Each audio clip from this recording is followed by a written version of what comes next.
Hi, I'm Judith Heinrich. And I'm Tudor Morgan. We are expedition leaders at Hurtigruten. Today, we are taking a look at the mystical saga island, Iceland. But before we really start, I think a short geoscientific presentation is needed. Don't you agree, Judith?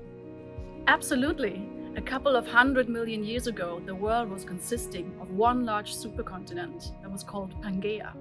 Then the continents we know today started to drift apart on different tectonic plates. These are basically sections of the Earth with oceans and land on top of them that moves very, very slowly far away from each other.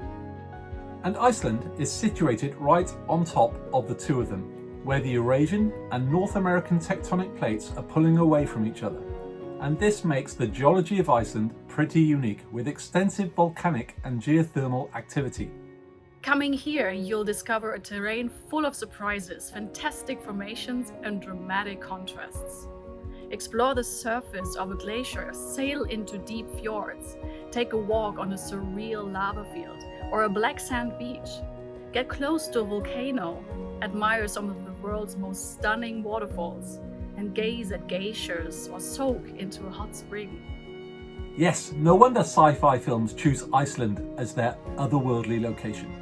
Active volcanoes, dramatic geysers shooting superheated steam into the air, and the shifting, massive ice walls are the largest remaining glaciers in Europe. Iceland's nature is a living gallery of the creative powers of the four elements. Vast expanses of unspoilt nature sweep right up to the doorstep of small, highly modern communities such as Reykjavik, the world's northernmost capital city. The Saga Island has been shaped by isolation and the mighty forces of nature that surround the people living here.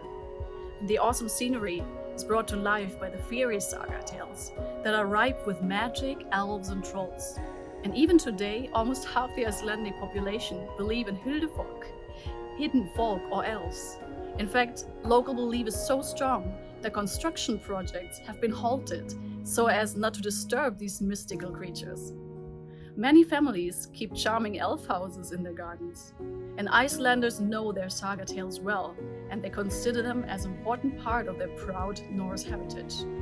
On the wildlife side, minke and humpback whales feed and breed off the Icelandic coast, joined by porpoise, dolphin, and sometimes spectacular blue whales and orcas. On land, reindeer roam on eastern Iceland, watched by the native Arctic fox. The famed Icelandic horses and sheep, imported by the Vikings some 1,000 years ago, graze throughout the island. Birdwatchers are well aware of the spectacular richness on offer here as well. One great example is when you visit the Latravia cliffs in the West Fjords.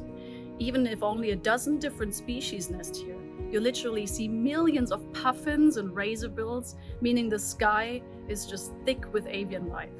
Many of the 350 Icelandic bird species can be seen on or close to the dramatic bird cliffs of the island, like Arctic terns, great skewers, the great northern diver, harlequin duck, Barrow's goldeneye, fulmars and brunix guillemots.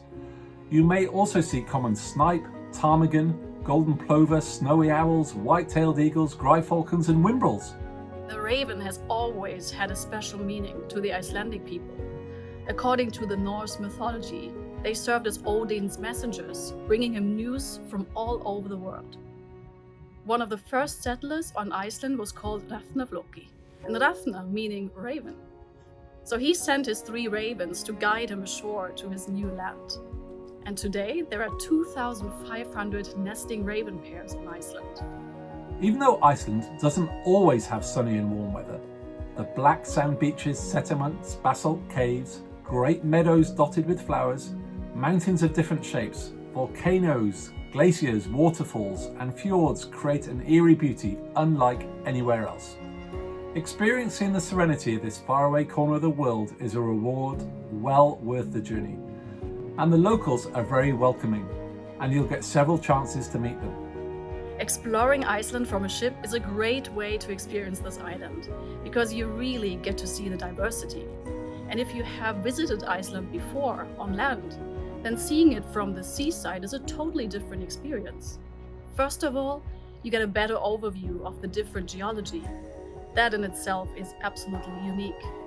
Then, when you go on an expedition with us, we'll take you on our small expedition boats to go ashore on places that you can't reach from land. And we go to stunning fjords. We also visit places that are reachable from land, like small villages, cities, and places of extreme natural beauty. Our expedition team really know Iceland. Some are even natives. Join fascinating lectures about Iceland's geology, culture, sagas, traditions, wildlife, and much, much more. Take part in on-deck guiding and wildlife watching, activities in the Science Centre and our Citizen Science programme, where you can contribute to science and scientists. To get the ultimate Iceland experience, you can join several included and optional excursions every day, like hiking over a lava field or to places off the beaten track. Visit hot springs and nature baths where you can take a dip, enjoy town walks, sightseeing to highlights, bird-watching tours, and horseback riding. Or how about a glacier lagoon cruising, history tours, whale watching safaris, walks with locals and food tastings? Iceland offers endless possibilities. So join us and discover this mythical island of fire and ice. It's the perfect place for explorers looking for the unexpected.